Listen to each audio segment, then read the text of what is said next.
My dear brothers and sisters, when we turn the pages of history, we find some miraculous events that surpass human imagination. In today's video, we will take you back about 1500 years to the dusty lands of Mecca, a time when people's lives were miserable due to a lack of water. Animals were dying, and the arrogant tribal leaders were staring at the sky, hoping for a single drop of rain. But they did not know that the decision of the heavens did not lie in their blood oaths, but was hidden in the gesture of an innocent child. Who was that child? And what happened that day in the courtyard of the Kaaba? Let us witness that thrilling event of history. The time was the Ayam al-Jahiliyyah, or the Age of Ignorance. It seemed as if fire was raining from the sky of Mecca. The soil of Mecca, which used to be blessed by the Zamzam water, was suddenly struck by a terrible famine. Day after day, month after month, there was not a speck of cloud in the sky. The sun seemed to have come very close to the earth, and its intense heat was cracking the stones of Mecca. Fields and farms had turned copper-colored from dryness. The date palm gardens of Mecca, which were once lively, now stood as dry, skeletal trees. The water level dropped so low that the wells and springs lost their last drops. People would travel far to collect a little water, but they would return with empty pitchers and a heart full of despair. The situation became so terrifying that mothers could not put water in their children's mouths. Livestock was dying in agony from thirst. There was only the sound of crying in every house. The Quraysh leaders, who considered themselves the masters of Mecca, were also helpless today. Their wealth and power, nothing could bring down a single drop of water from the sky. Finally, desperate, the great leaders of the Quraysh gathered at Darun Nadwa, their council house. Despair was clear on their faces. One elderly leader among them stood up and said with a trembling voice, "Do you not see? Our existence is in danger today. If we do not do something now, our lineage will be wiped out. Our homes will turn into graveyards." Everyone said in unison, "Then what is the solution?" We tried our best, but there was no result. Then, according to an old custom of the Age of Ignorance, they made a strange and difficult decision. A leader proposed, "Come, let us take a difficult oath today. Bring a large pot of animal blood. We will dip our hands in that blood and swear we will not leave the walls of the Kaaba until it rains. Either it will rain or we will die of thirst." In the courtyard of the Kaaba, putting their lives at stake, they made a bet with death. A huge pot of fresh blood was brought. The great leaders of Mecca, whose power made the whole Arab world tremble, lined up to dip their hands in that pot of blood. One by one, they raised their blood-stained hands and shouted, "O Lord of the Kaaba, our children are dying, our animals are perishing. Today, by this blood oath, we will not leave the cover of the Kaaba until you give us water. If rain does not come, our corpses will leave this place." That night, the air in Mecca was heavy and the atmosphere was very tense. Those 32 leaders who had sworn the oath by dipping their hands in blood headed towards the Kaaba, breaking the silence of midnight. Each of them had stubbornness in their minds and the fear of death in their eyes. Among this group was one man who was slightly different from the others. He was one of the most respected leaders of the Quraysh. His name was Abu Talib. Although there was nobility on his face, there was deep anxiety inside. As Abu Talib was getting ready to leave the house, an unimaginable event occurred. From a corner of the dark room, a charming child came forward. He was only 9 years old, but there was such a glow on his face that it surpassed even the full moon. He was none other than the Prophet of the world, Prophet Muhammad sallallahu alaihi wasallam. Little Muhammad stood in the path of his uncle Abu Talib. He asked in a very soft and sweet voice, "Uncle, where are you going so late at night? You seem very worried." Abu Talib stopped, looking at his nephew's charming face, and his heart wrenched with love. He sighed and said, "Oh, my beloved nephew, do you not see the condition of Mecca? The sky is angry with us. Everyone's life is miserable due to the lack of water. So we leaders have sworn an oath that today we will stand holding the wall of the Kaaba until it rains. Either we will get water or we will die there." Hearing his uncle's words, it touched the young mind of the Prophet ﷺ. He looked into his uncle's eyes and requested, "Uncle, take me with you too. I also want to stand beside you at the Kaaba." Abu Talib was startled. He said, "No, son. All the angry and arrogant leaders of Mecca will be there. What will they say seeing you? Besides, you are small. Staying up so late is not right for you." But little Muhammad was persistent.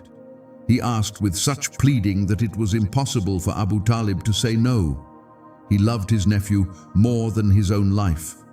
Finally, he said, "Okay, come with me, but always stay by my side." Thus, at a great juncture of history, beholding Abu Talib's hand, the little prophet went to the Kaaba. On one side were the 32 powerful leaders of Mecca, whose weapons were arrogance and a blood oath. And on the other side was an innocent child whose weapons were only fear of Allah and simplicity.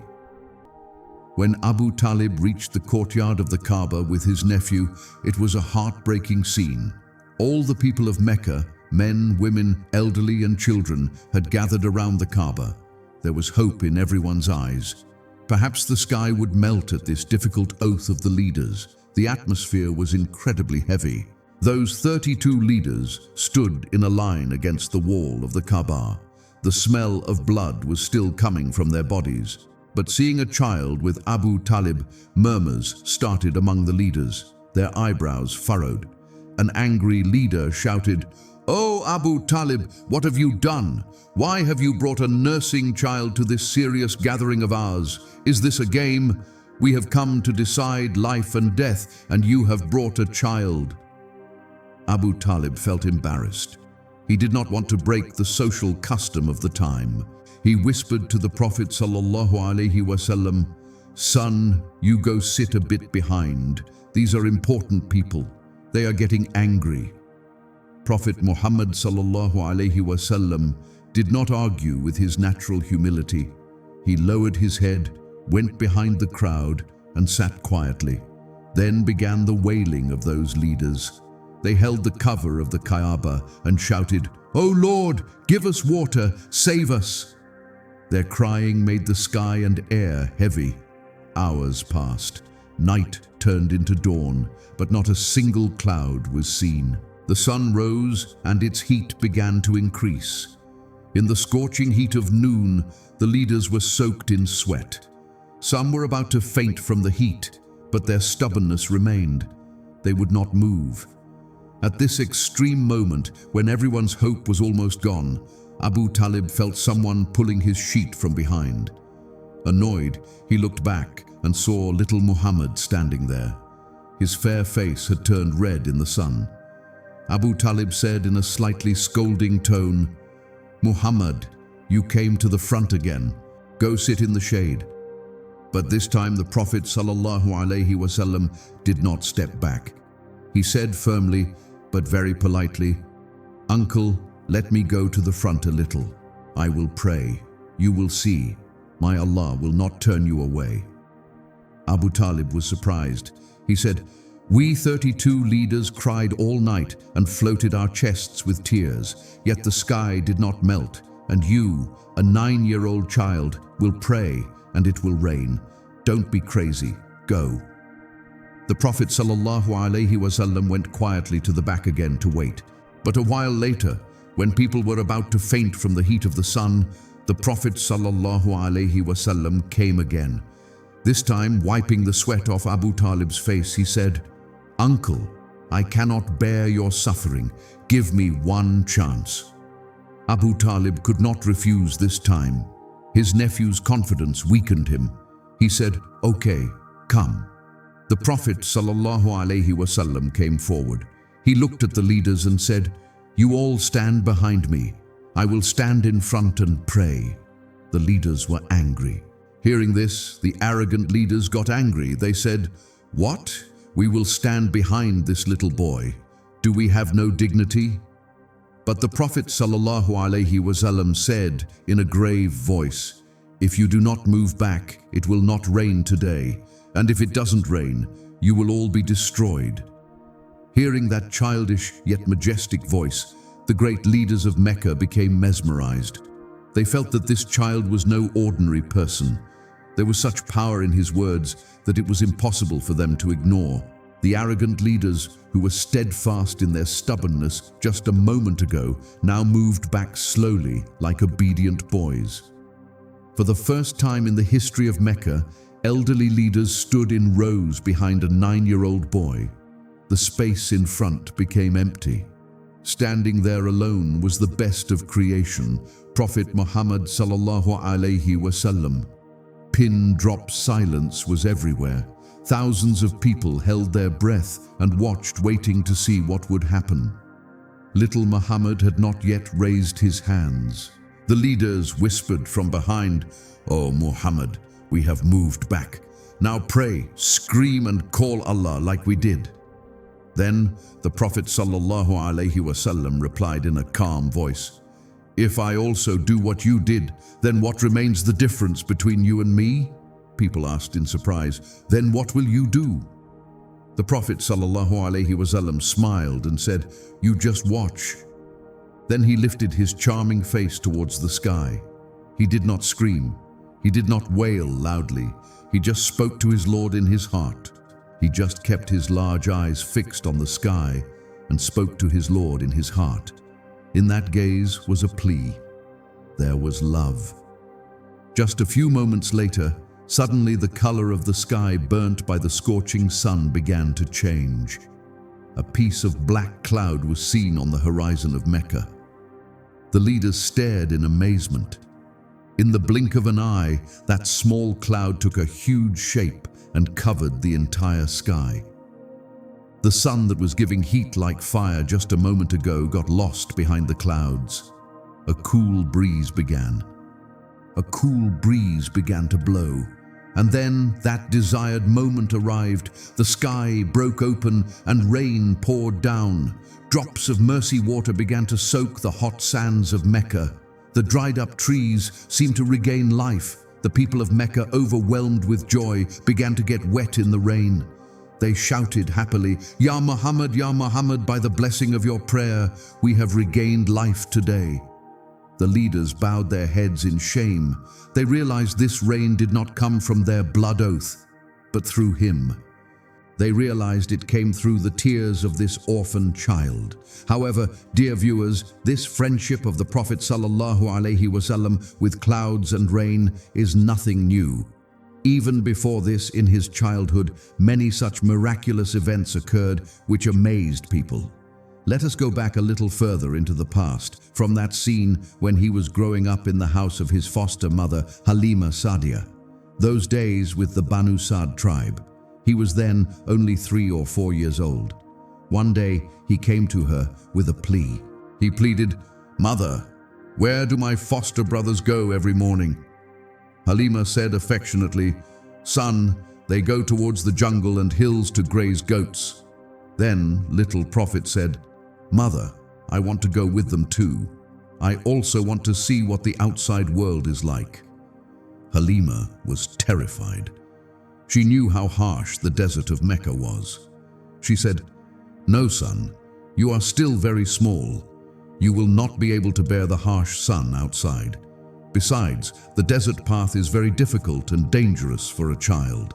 But from the side, the Prophet's foster sister Shima spoke up.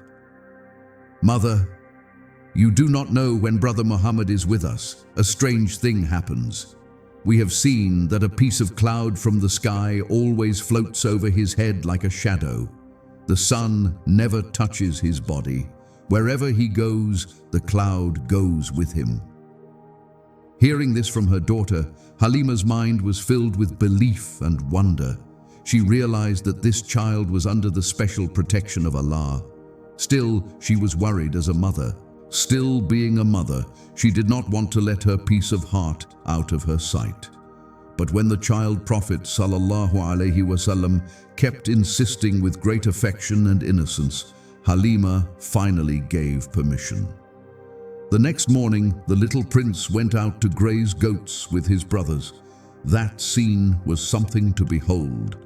When he walked with a stick in his small hand, it seemed as if the whole jungle was paying him respect. At other times, the goats would scatter here and there randomly. But when the Prophet ﷺ was with them, the goats would graze calmly around him. Where he stepped, the thorns there would seem to move away. The brothers watched in amazement that in the presence of the Prophet, they felt no hardship. There was neither the heat of the sun nor the fear of losing their way. Some time passed like this. Halima saw that her children were now very happy, and the goats also returned home with full stomachs. But the happy times did not last long at all. One day, Halima could not suppress the fear in her mind any longer. She called the Prophet ﷺ, hugged him and said, "Son Muhammad, from today you will not go to graze goats anymore. I have heard that the movement of wild animals has increased on the other side of the jungle. I do not want even a scratch on your body. You stay at home." The Prophet ﷺ did not have the heart to disobey his foster mother. He accepted it quietly and stayed at home for days. One day passed, 2 days passed. The Prophet ﷺ did not go to the field anymore, but on the 3rd day at noon, suddenly there was chaos in the house. Halima's own son ran into the house. His whole body was trembling. His face was pale with fear, and tears were streaming down his eyes. Halima ran and held her son. "What happened? Why are you crying?" The boy gasped and said, "Mother, a disaster has happened. While we were grazing the goats, suddenly a huge roar came. Suddenly, a huge roar came from inside the jungle. Before we could understand anything, a terrifying lion attacked our herd. We ran away in fear, but the lion took our healthiest goat in its mouth towards the deep jungle." Hearing this, the sky seemed to fall on Halima's head. On one hand, the pain of losing the goat, and on top of that, an unknown fear began to work in her mind. She thought, "Oh Allah, if Muhammad had been with them today, maybe this wouldn't have happened at all." She remembered Shima's words, "Danger does not come when Muhammad is present." Tears began to drip from Halima's eyes. On one hand, she was thanking Allah that she did not let the Prophet ﷺ go today, so he was safe. And on the other hand, she was overwhelmed with grief over losing the goat. When Halima was sitting in the corner of the room crying, the little Prophet could not bear his mother's crying. He slowly approached Halima. He wiped her tears with his small hands. He wiped his mother's tears with his small, soft hands and asked in a very compassionate voice, "Mother, why are you crying? What happened to you?" Halima said in a tearful voice, "Son Muhammad, the jungle lion took our goat. We are poor people. How will I bear this loss?" Hearing this, a mysterious line of a smile appeared on the face of the little Prophet ﷺ. He said something that made Halima's heart tremble. He said, "Mother, do not cry at all. It is okay. So what if the lion took our goat? I am going right now. I will bring back our goat from that lion." Halima was startled. She thought, "What is this innocent child saying where great warriors do not dare to stand in front of a lion? This nursing child says he will command the lion." Halima hugged the boy in panic and said, "No, son Muhammad, do not say such things. The lion is a very terrifying animal.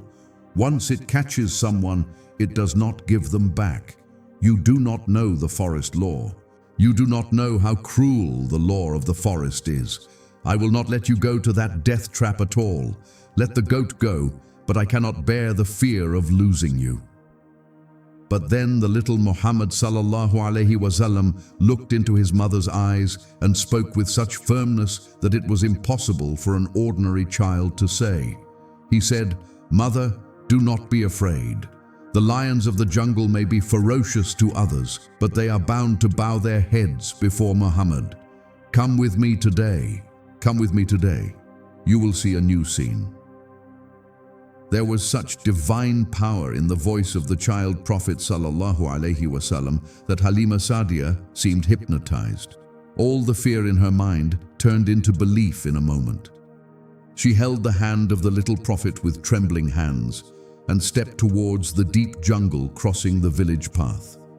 When they crossed the village border and reached the edge of the deep forest, it was silent everywhere. There was no sound at all. There was no sound except the chirping of crickets. Halima was looking around in fear, but there was no fear in the eyes of the little Prophet sallallahu alaihi wasallam. Rather, there was an infinite peace. He stood in front of the jungle and called out in his sweet but grave voice. He shouted, "O lions of the jungle, where are you? Listen to me. My mother Halima is very hurt today. You have taken her goat. I command you return that goat right now." This command reached the trees. This command of the child Prophet sallallahu alaihi wasallam reached every leaf of the trees in the jungle with the speed of the wind. It seemed that this voice was not of an ordinary human, but a command sent down from the heavens. Just after saying that, suddenly the sound of dry leaves crunching was heard from inside the jungle. The earth's chest trembled. Halima held the Prophet's hand tightly in fear. But immediately, the scene she saw was something she was not at all prepared for. Several huge lions came out breaking through the bushes. Their eyes were glowing, but there was no ferocity in their posture. The surprising thing was that Halima's lost goat was standing unharmed in the middle of those lions. The lions came forward slowly. Halima thought they were about to attack. But no, those kings of the forest came and bowed their heads like cats at the feet of the little Prophet. They began to wag their tails in such a way as if they had found their master. The lions pushed the goat towards the Prophet sallallahu alaihi wasallam. Then they began to look at the Prophet with such affectionate eyes as if they wanted to speak. Then a miraculous event happened. By the power of Allah, the lion's tongue opened. The leader of the group, the lion, spoke in clear language. The lion said humbly, "Ya Rasul Allah, forgive our disrespect. We knew this goat belonged to your house. We took it intentionally." The Prophet asked them a question. The Prophet sallallahu alaihi wasallam asked, "Why did you hurt my mother's heart knowingly? Why did you steal the goat?" The lion then replied with tearful eyes, "Ya Habib Allah, believe us. Eating the goat was not our intention. We had been waiting for you in the jungle for a long time. We knew you would come by this path one day, but you were not coming. So we thought if we take something from your house, then on that pretext, you will surely come to our den. We missed you. We made this plan just to see you once, to get a glimpse of you. Without you, this jungle seems very lonely to us." Hearing such words of love and affection from the lion's mouth, Halima Sadia was speechless. Tears began to stream down her eyes. She realized that the one whose hand she was holding was no ordinary child. He is that entity for whom the entire universe was created. Even the animals of the forest know him and love him. The lion spoke to the master again. The lion said again, "Master, if we have made any mistake, punish us, but do not remove your gaze of mercy from us." Prophet Muhammad sallallahu alaihi wasallam then smiled. His smile seemed to illuminate the entire jungle. He said, "Go, I forgive you. You are free. But remember, Allah does not like oppression. Beware, never attack any weak animal or any human unjustly again." The lions roared in joy as if they accepted the Prophet's command. Then they disappeared in the jungle. Halima Sadia got her goat back. But what she got bigger than that was an unshakable belief. She returned home with a chest full of pride. She knew that her foster child would one day change the history of the whole world.